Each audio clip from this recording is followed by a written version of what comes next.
Swayam Prabha. Digital India. Educated India.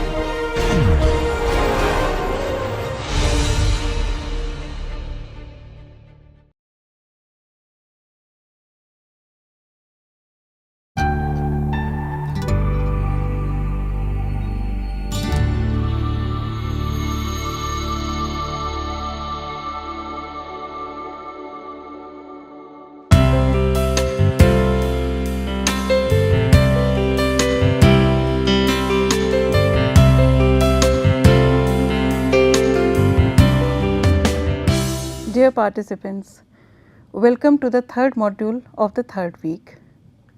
So far we have discussed the three major directions which have been taken up by the postmodernist thought. The first one was the destabilization of reality and authority by the rejection of meta-narratives, and this direction was taken up particularly by Lyotard.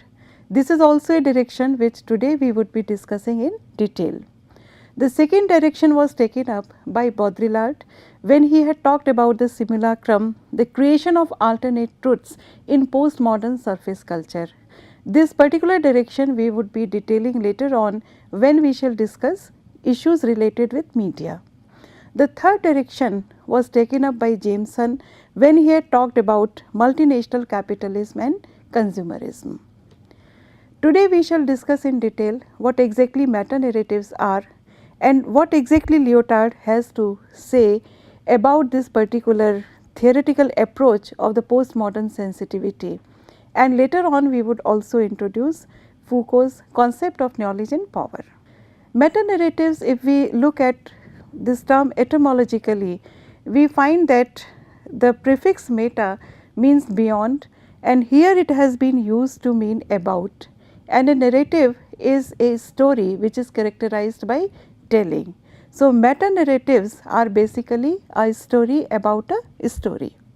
In the context of postmodernism, the narrative is a story that functions to legitimize power and authority and the social sources, and therefore, you would find that grand narratives or meta-narratives had a very significant place in the modernist culture. A grand narrative is the one which has attempted to explain various events in the course of the history and culture of a particular society. It sometimes connected the disjointed events happening at different points or in the history and different cultural phenomena, but then it tried to put it under a particular scheme, defining them as being a part of a universal knowledge or schema. So, let us say that the meta-narrative attempted to give a unique identification for varied cultural phenomena in the hope that it would be able to cover up the differences also. However, we find that the postmodernist movement started to challenge this and thought that it suppresses the heterogeneity of mankind. The term meta-narrative was used for the first time in the beginning of the 20th century, but the term was brought into prominence and popularity by Lyotard in his work The Postmodern Condition, a report on knowledge, which was published in 1979. He claimed that the postmodern was characterized precisely by a mistrust of the grand narratives, whether they are the grand narratives of progress, emancipation, Marxism, enlightenment, etc., and these meta-narratives had formed an essential part of modernity. The modernist debate could not stand, in fact, if we take out the meta-narratives out of it. Here I would quote from John Stephens and Robin McCallum, who define meta-narratives as a global or totalizing cultural narrative schema which orders and explains knowledge and experience.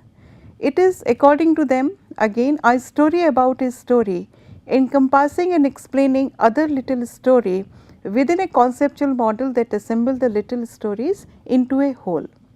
So, we can say that a master narrative or a meta narrative or a grand narrative is a trans-historical narrative that is deeply embedded in a particular culture. In communication, we also think that a master narrative is a particular type of narrative which is defined as a coherent system of interrelated and sequentially organized stories that share a common rhetorical desire to resolve a conflict by establishing audience expectations according to the known trajectories of its literary and rhetorical form. Now, this point is pretty interesting because it takes up two simultaneously different aspects related with our understanding.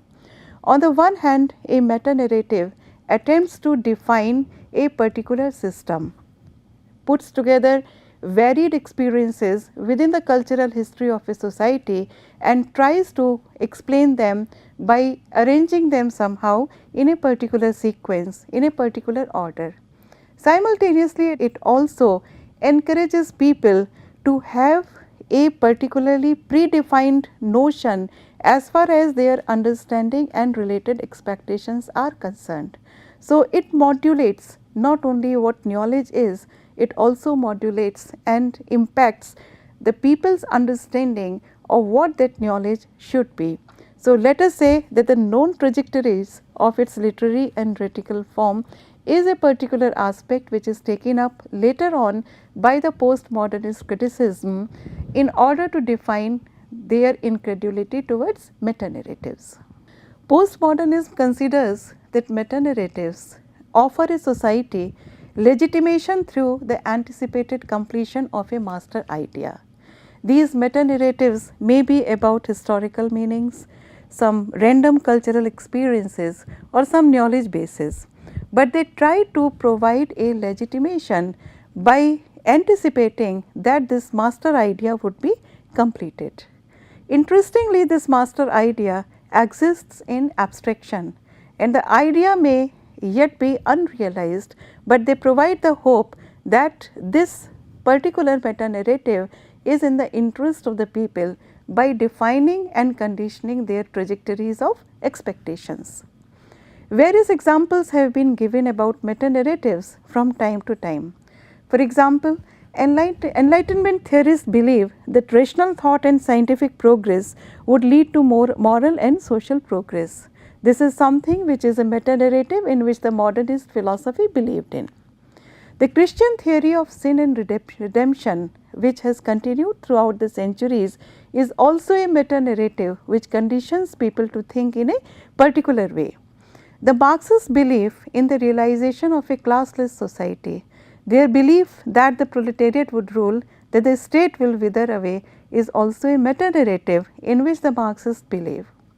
Another example of meta narrative which is doing the round nowadays is that of feminist blame on patriarchy for their condition, the subservient condition in the society. I have taken this example because I find it very interesting, and I also find that it is being more and more included in the Western theorists as well as in the theoretical approaches taken up by various Indian critics. During our discussions on feminist debates, on our debates on gender studies, we would take it up again as an example. Meta narratives means a theory that tries to give a totalizing, comprehensive account to various historical events, experiences and socio-cultural phenomena which are based upon the appeal to universal truth or universal values. They function to legitimize power, authority and social customs. Such cultural codes provide prescribed expectations to the people. They provide a formula for life, for understanding it. So, these prescribed expectations condition the thinking of the people also. Postmodern narratives often deliberately disturb them, problematize them, pointing thereby to a possible revision of the social code. And herein lies the significance of the postmodernist approach towards human condition, because they tell us that the revision in accepted beliefs is possible not only individually but also collectively. In the postmodern condition, a report on knowledge which came out in 1979, Lyotards has highlighted the increasing skepticism of the postmodern condition towards the totalizing nature of meta narratives and their reliance on some form of transcendent and universal values. Lyotards and other postmodernist critics, particularly Foucault, view this as a broadly positive development for a number of reasons. Firstly, they say that the attempt to construct grand theories tend to unduly dismiss the naturally existing chaos and disorder of the universe, which they view as a primary condition of the human state. So, according to them, the modernist meta-narratives try to ignore the basic chaos of human condition. Secondly, they also say that the meta-narratives also ignore the heterogeneity of human existence, because no human existence, no human experience can be a copy of a different human experience. So, the uniqueness and the essential heterogeneity of human experience has been sidetracked absolutely by the meta-narratives. So, meta-narratives, according to the postmodern philosophers, are created and reinforced by power structures, and therefore they are basically untrustworthy. Towards the end of this slide, I have quoted Lyotard, and I would read, quote, "Simplifying to the extreme, I define postmodern as incredulity towards meta-narratives. The narrative function is losing its functors, its great hero, its great dangers, its great voyages, its great goal. It is being dispersed in clouds of narrative language, where after the meta-narratives can legitimacy reside." So, the postmodernist attempt is to replace grand narratives and meta-narratives with small local narratives, and that is why it is said that postmodernism talks about the proliferation of smaller truths. Postmodernists attempt to replace meta-narratives by focusing on a specific local context as well as on the diversity of human experience. Meta-narratives should give way to petits rectits, or more modest and localized narratives which can throw off the grand narrative by bringing into focus the singular event.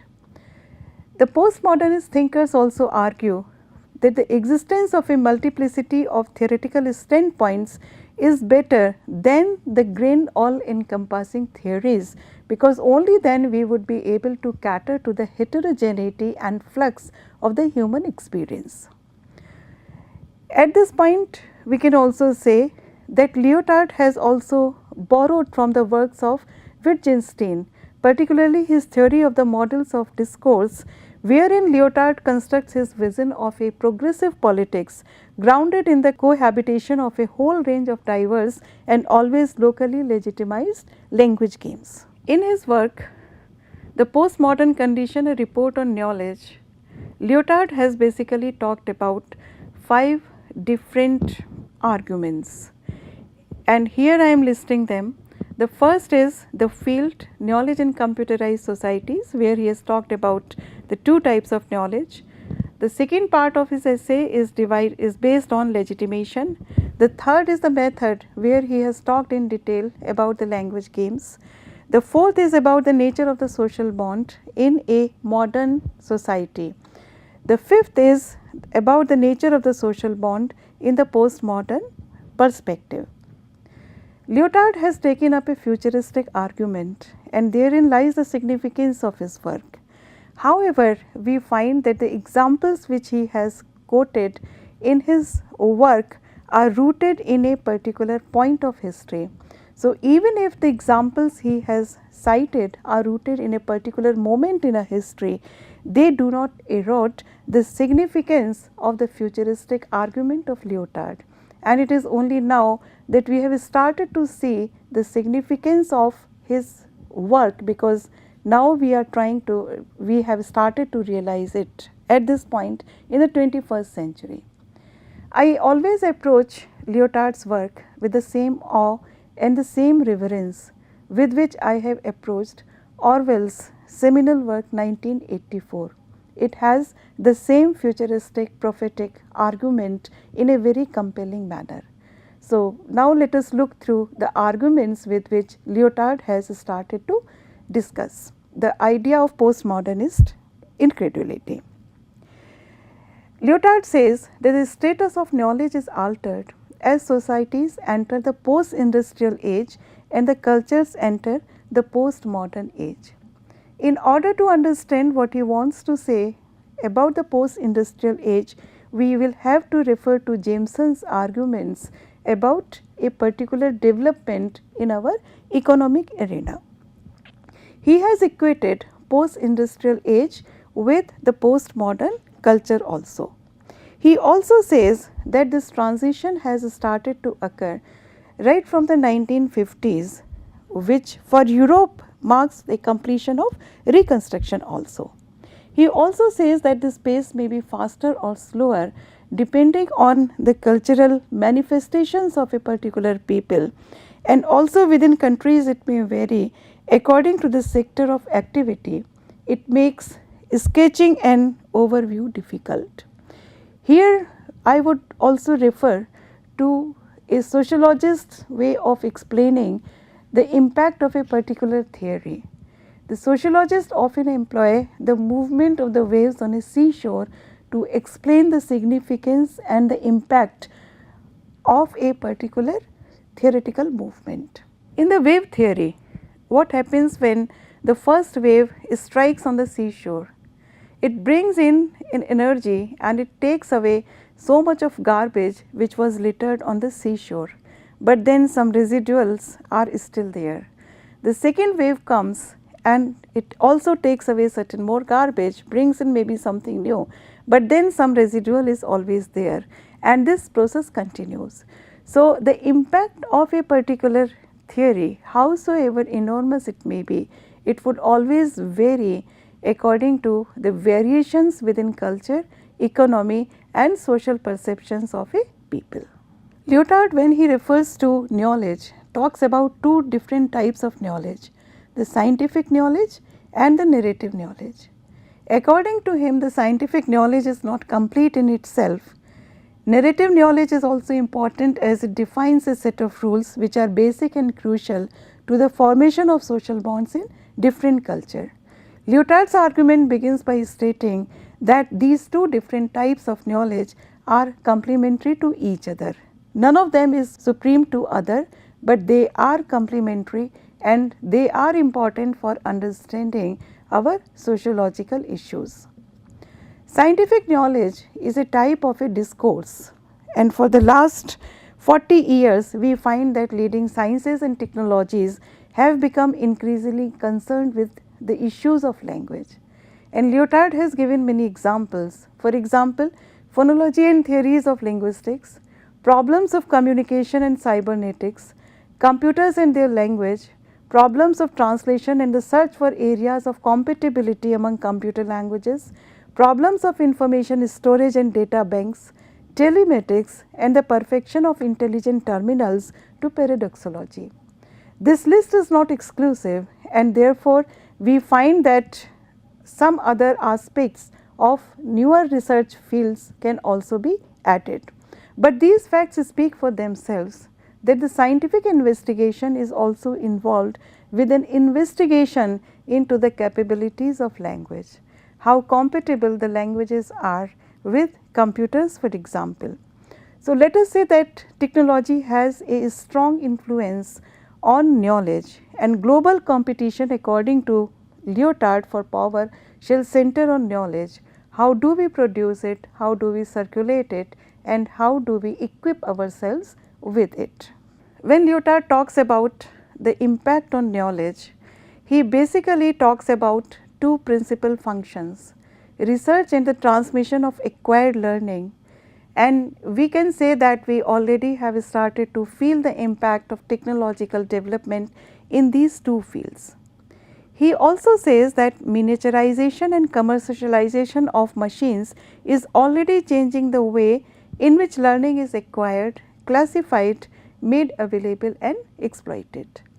Miniaturization is related with the ease with which we can use a technology. A beautiful example is the size of the computers only.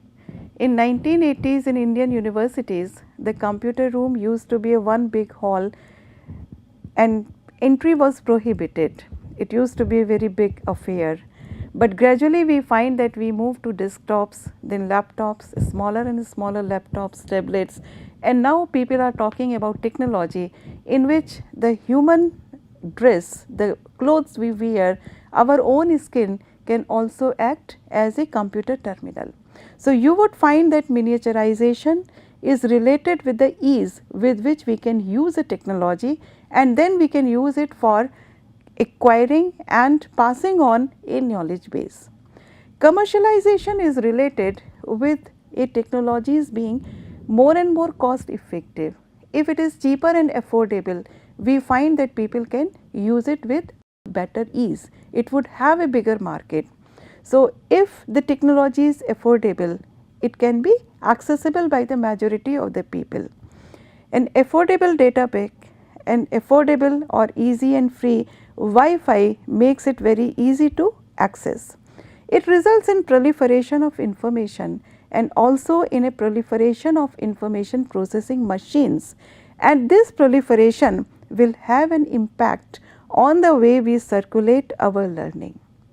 Lyotard has compared this particular advancement in knowledge with two other past events. He has compared them with human circulation, that is transportation systems, and later on the circulation of sounds and visual images, that is the circulation of the media. It would be an interesting point to note that during the times of East India Company's colonization of India, transportation from Bombay to London required 3 months at least. The sea voyage took 3 months, and therefore, a person who wanted to go to a different city and come back to a different city had to have at least 8 or 9 months time to complete this journey. Not so anymore, and it has revolutionized our history. Similarly, the circulation of sounds and visual images has also changed the way we think. For example, gone are the days of postal delays, gone are the days when people had to prepare a copy in their own handwriting or with a piece of carbon so that the knowledge can be circulated. These inventions are so techno savvy and the masses are so eager to adapt them that we adapt them with an ease which is unparalleled. With the same ease, we have also accessed the technology, its miniaturization and its commercialization, and it brings about imperceptible changes in our psyche also. With this, we find that digitalization has changed the nature of knowledge. The nature of knowledge cannot survive unchanged in this context. In fact, if knowledge has to survive, it has to be digitalized now. It has to fit into the new channels, it has to become operational, it has to have a capability to be translated into the mediums of computers or digitalization, otherwise it loses its value. Anything in the constituted body of knowledge that is not translatable into the latest medium of data transfer will be abandoned very soon by the people. And that the direction of new research will also be directed not only by the research area in which we want to investigate, but also it would be conditioned and affected by its possibility of being translated and presented into the latest data transfer medium, and the eventual results should also be compatible with computer language transfers. So, the producers and users of knowledge must now possess not only the knowledge, but also the means of translating their knowledge into these languages, whatever they want to invent or learn. So, knowledge which is not commensurate with the latest technology is no knowledge at all, and all of us are looking at this scenario now about 70 years after the publication of Lyotard's work. Research on translating machines is already well advanced, and along with the hegemony of computers comes a certain logic and a certain set of prescriptions determining which statements can be accepted as being true knowledge. So, which statements are knowledge statements, who decides it, who are the people to decide it. So, let us say that every age has its priests. So, Lyotard and later on Foucault start to look at this issue about who are the priests of modern day knowledge based civilization. So, knowledge ceases to be an end in itself, it loses its use value. Lyotard says that exteriorization of knowledge with respect to the knower has brought about fundamental shifts in the way we understand knowledge and its transfer. There was a time when it was considered that the acquisition of knowledge is related with the training of the mind. Sometimes it was considered that the individual has to be trained in order to have certain knowledge. So, this idea has become absolutely obsolete now. We find that the relationship of the suppliers and the users of the knowledge to the knowledge they supply and use is now tending to resume the form which has already been taken by the relationship of commodity producers and consumers to the commodities they produce and consume, that is the form of value. Knowledge is and will be produced in order to be sold. It is and will be consumed in order to be valorized in a new production, and in both cases the goal is exchange. So, knowledge in itself does not have any value. The value lies in the sellability of knowledge, and in order to be sellable, our knowledge has to be tech savvy. It has to be translated into the latest method of easy and immediate communication. So, these changes in knowledge structures are imperceptible, but they bring about changes in our culture and cognition which have far reaching consequences. In a way, we can say that knowledge today has become a commodity.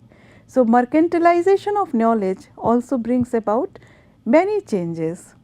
So, now since knowledge in itself is not a value, so the best performance is something which we equate with being knowledgeable, and therefore, we do not look for knowledge which has a value in itself, but we look for knowledge which has the best input output equation, which is most efficient in its translatable capabilities. Postmodernist thinkers feel that we seek power, we do not seek truth in today's world, and therefore performativity has become important as it enables us to have better capacity of producing the proof and increases chances of having power. The modernist versions of our culture used to have a debate on whether the end justifies the means or whether the means justify the end, and we find that the whole philosophical approaches have been developed around these two questions. But in the postmodernist times, we find that the debate itself has become redundant, as end definitely now justifies the end. The emphasis is not on knowledge, on finding the truth, on investing one's brain, one's faculties, one's time in finding out what has a value, but on finding out what is immediate available knowledge. So, this emphasis on performativity is apparent, unfortunately, in different fields of our knowledge based systems. For example, the university and school educations where functional skills have become more important than values or ideals. So, when Lyotard says that knowledge is power, then we have to understand that knowledge in a particular form is power, whereas if knowledge is not translatable, it becomes redundant. So, in order to be a power, knowledge also should have a translatable capability. It can be translated, it should be translated into the easiest and the fastest technology. So, knowledge in the form of an informational commodity is indispensable to productive power, and perhaps this type of a knowledge would be the major stake in the worldwide competition for power.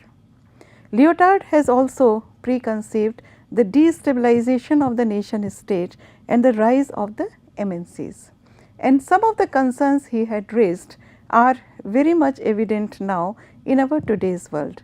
For example, the recent controversies about Facebook and the data theft, inaccessibility of data by the developing and non-rich nations, particularly if a developing country wants to access data in the European Union, it would have to pay a hefty sum. Similarly, stopping the entry of data by certain countries like China. So, you would find that very soon what Lyotard had said about a particular type of knowledge being power has become a reality. It is not hard to visualize that learning would circulate the same lines as money. Instead of for its educational value or political importance, the pertinent distinction would no longer be between knowledge and ignorance. Earlier, the word which was considered to be the opposite to knowledge was ignorance. But now we would find that we would start discussing between the differences of the payment knowledge and investment knowledge. So, units of knowledge which are exchanged in a daily maintenance framework, say for example, the constitution of the workforce, the survival skills, etc., versus the investment knowledge which would be funds of knowledge dedicated to optimizing the performance of a project. In the second part of his essay, Lyotard has talked about the problem, that is legitimation. He has already talked about the computerization of society in the first part of his essay. Now, he is talking about how the computerization of society leaves its impact on public power and civil institutions. He also thinks that unless and until there is a major setback to technological efforts, this computerization would continue for some more time, and these problems he has listed as major economic stagnation or general recession, resulting for example from a continued failure to solve the world's energy problems, etc. But he also is aware of the fact that technology will also take a step further, which would also make computers redundant. However, he is not able to foresee that direction, but he is very sure of the fact that this situation would also change because technology would progress still further, but he was in no position to suggest any alternatives. These are the two quotes which I have taken up for defining scientific knowledge and the narrative knowledge. We have already covered the gist of this particular slide. So, when we examine the current status of scientific knowledge at a time when science seems more completely subordinated to the prevailing powers than ever before, and along with the new technologies is in danger of becoming a major stake in their conflicts, the questions of double legitimation, far from receding into the background, have come to the foreground again. For it appears that knowledge and power are ultimately the two sides of the same question. So, Lyotard also says that knowledge and power are simply two sides of the same question. The questions we will have to address exactly now are who decides what knowledge is and who knows what needs to be decided. So, in the computer age, the question of knowledge is now more than ever a question of government and power. When Lyotard talks about the language games in the third part of his article, he thinks that the different discourses of knowledge, different discourses of languages can be compared with a game of chess. As in a game of chess, each particular component has its own rules, structures and moves, and none is privileged. In the same way, different language games also struggle against diversity and conflict. Meta-narratives also have many holes, which postmodernist critics have always pointed out, and they can also be indicated through various language games.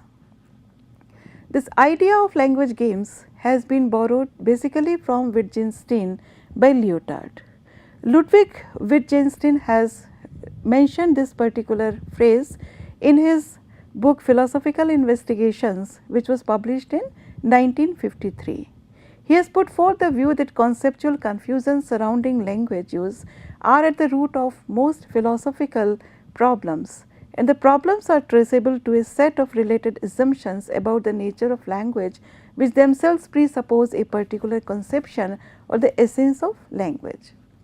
He has also referred to various types of language uses and the actions of language in which the whole tapestry is woven. He has developed the discussion of various types of utterances into the key notion of a language game. The central component of language games is that they are uses of language, and of course language is used in a multifarious way. we can use a word or a sentence to mean so many different ways, so many different interpretations. The word games can also have a multiplicity of meanings and connotations. We use this word as a part of word games, board games, language games example. The word water can also have immense interpretations. One may say water because one wants to drink it. One may use water to warn somebody else that there is maybe some poison in it. So, a word has no meaning according to Wittgenstein apart from its use within a language game. In the same way, a sentence is only meaningful when it is used to say something in a particular context. What he means, what Wittgenstein means by this term is that each of the various categories of utterances can be defined in terms of rules specifying their properties and the uses to which they can be put in exactly the same way as a game of chess is defined by a set of rules determining the properties of each of the pieces, in other words the proper way to move them. So, if one knows what is the proper way to play the language games, the language would become power for him. Here we can give this illustration by a dean's statement that the university is open.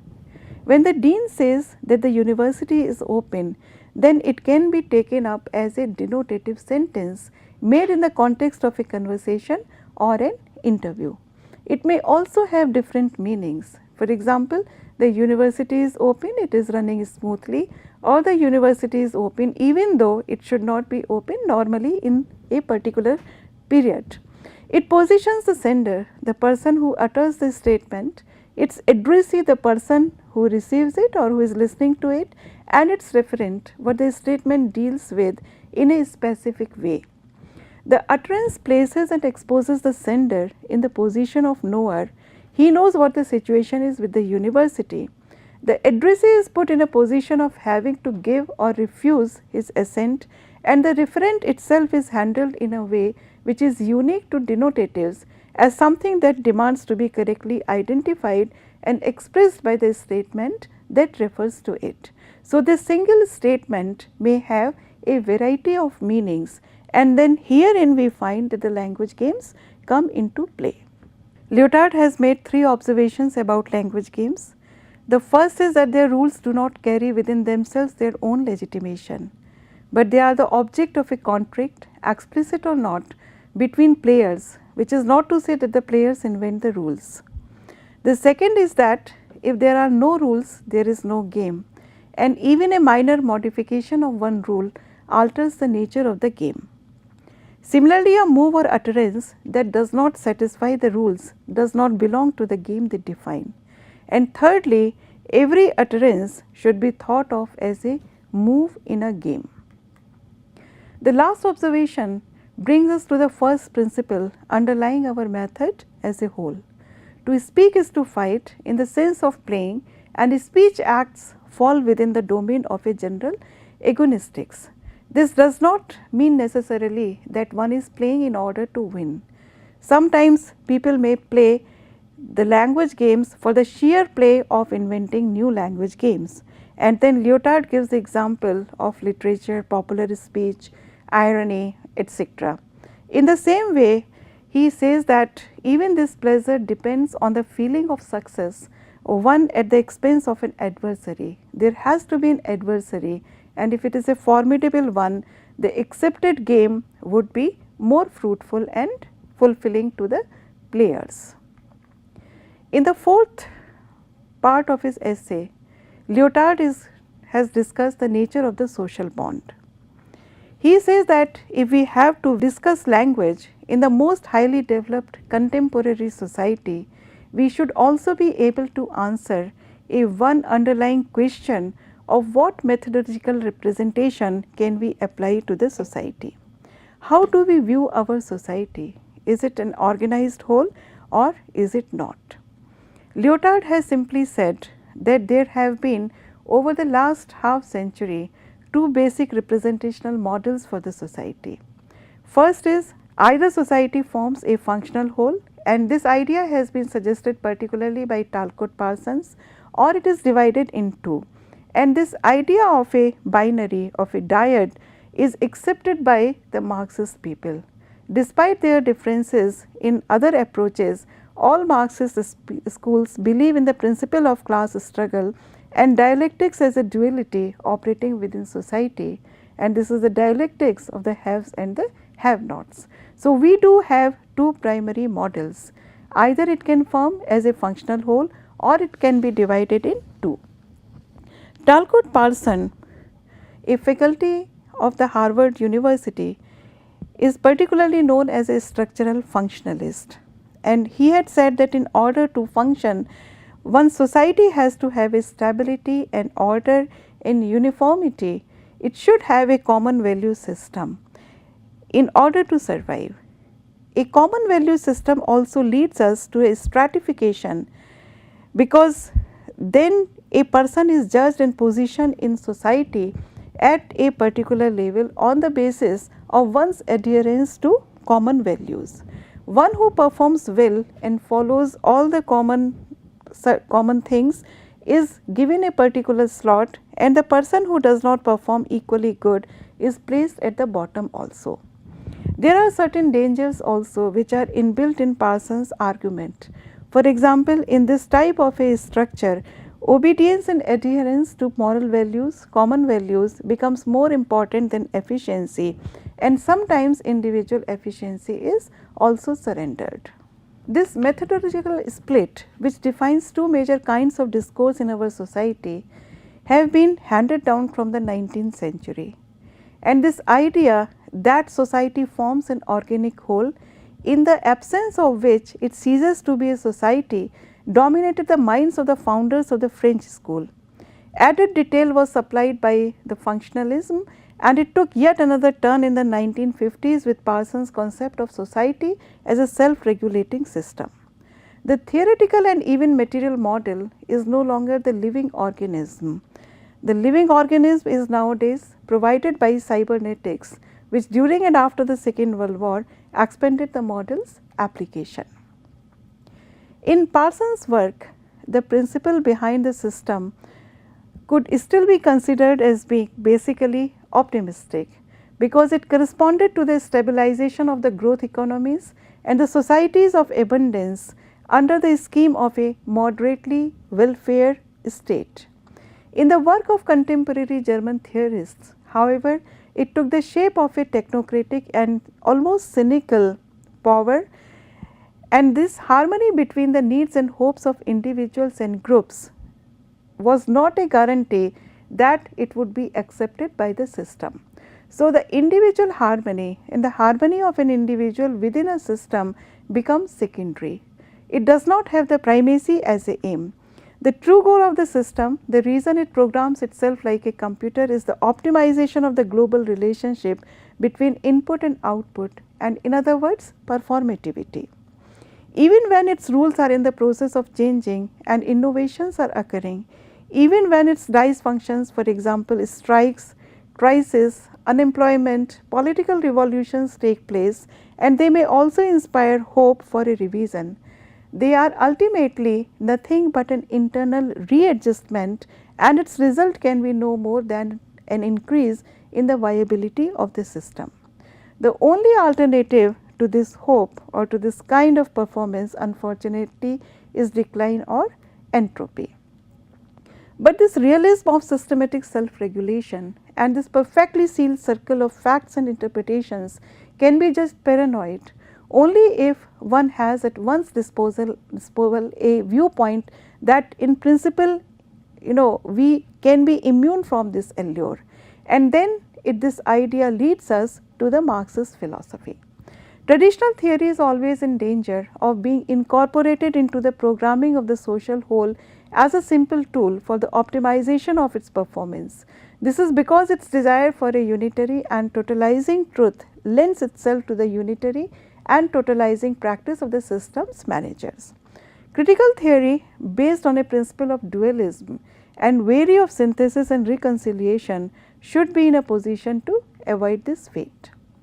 This discussion contextualizes Lyotard's critique of meta-narratives. the sole purpose of this discussion of this schematic reminder has been to specify the problematic in which Lyotard frames the question of knowledge in advanced industrial societies. The knowledge is going to face the questions about the shape it has to take in its development and how it would be distributed. And today more than ever, knowing about the society involves first of all choosing what approach the inquiry will take, and that also necessarily means choosing how society can answer it. So, the society has to decide the approach, whether it is going to be a giant mechanism or is it going to be a society which has certain duality in it. Conversely, one can count on its critical function. We would find that homogeneity ultimately leads to functionality in our social structure. On the other hand, when we look at the duality inbuilt in the society, it leads us to a critical functionality. So, you would find that one can count either on the critical function and orient the distribution and development of the knowledge accordingly, or otherwise if we do decide not to take the society as an integrated whole, we remain haunted by the principle of oppositions. So, we have to take this decision, but this decision seems rather arbitrary because Lyotard does not know who is going to take this decision, and later on we would find that this is exactly the point which is taken up by Foucault in his discussions of knowledge and power. It is tempting to avoid the decision altogether by distinguishing these two kinds of knowledge. One is the positivist kind. It would be directly applicable to technologies bearing on men and materials. On the other hand, the other type of knowledge may be a value based knowledge which would be critical and reflexive and hermeneutic in nature. So, you would find that we have to struggle with simultaneity and plurality, and this discussion, this fuzziness of the modernist approach, modernist questions about knowledge, its development and its circulation lead us to the next part of Lyotard's question, which we will be able to take up in the next module. Thank you.